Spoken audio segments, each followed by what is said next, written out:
Le Maroc est souverain d'installer des drones et missiles près de Ceuta et Melilla.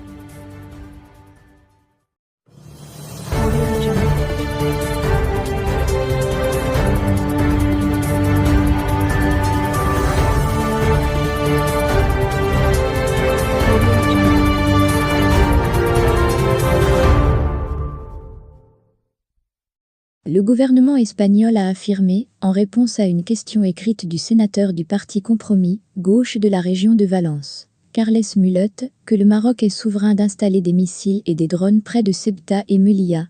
L'exécutif Sanchez a précisé que le royaume est dans son droit de gérer la surveillance de ses frontières, avec les moyens qu'il juge appropriés, rapporte ce mardi El Faro de Melilla.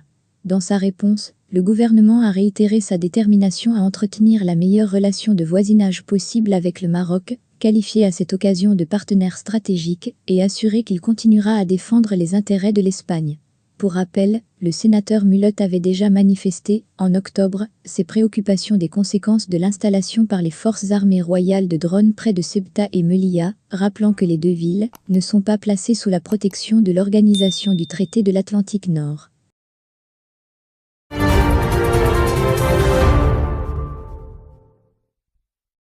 Affaire Gali, un haut gradé de la police espagnole tente de blanchir le ministre de l'Intérieur.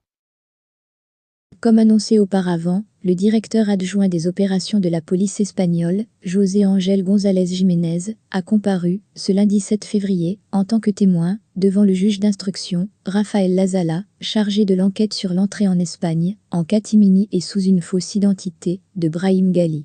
Afin de blanchir le ministre de l'Intérieur, Jiménez a indiqué à Lazala qu'il n'a appris l'affaire Gali dans les journaux. Des propos qui étonnent venant d'un haut responsable du département dirigé par Grande Marlaska.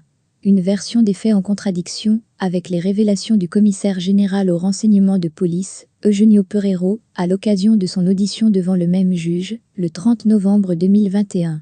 Il avait affirmé qu'un informateur lui avait fait part de l'arrivée du chef du Polisario, le 18 avril 2021, à la base militaire de Saragosse. Pour rappel, le 29 octobre lors de sa comparution devant le juge d'instruction Lazala, la directrice de cabinet du ministre de l'Intérieur, Susana Crisostomo, avait souligné que c'était le ministre de l'Intérieur qui lui avait ordonné d'appeler le ministère des Affaires étrangères pour informer l'audience nationale que la personne hospitalisée à Logroño était bel et bien le secrétaire général du Polisario. Le ministère de l'Intérieur avait, par ailleurs, accordé au fils de Brahim Gali, entré illégalement en Espagne à bord de l'avion de la présidence algérienne transportant son père le 18 avril, un titre de séjour valable jusqu'au 14 mars 2026.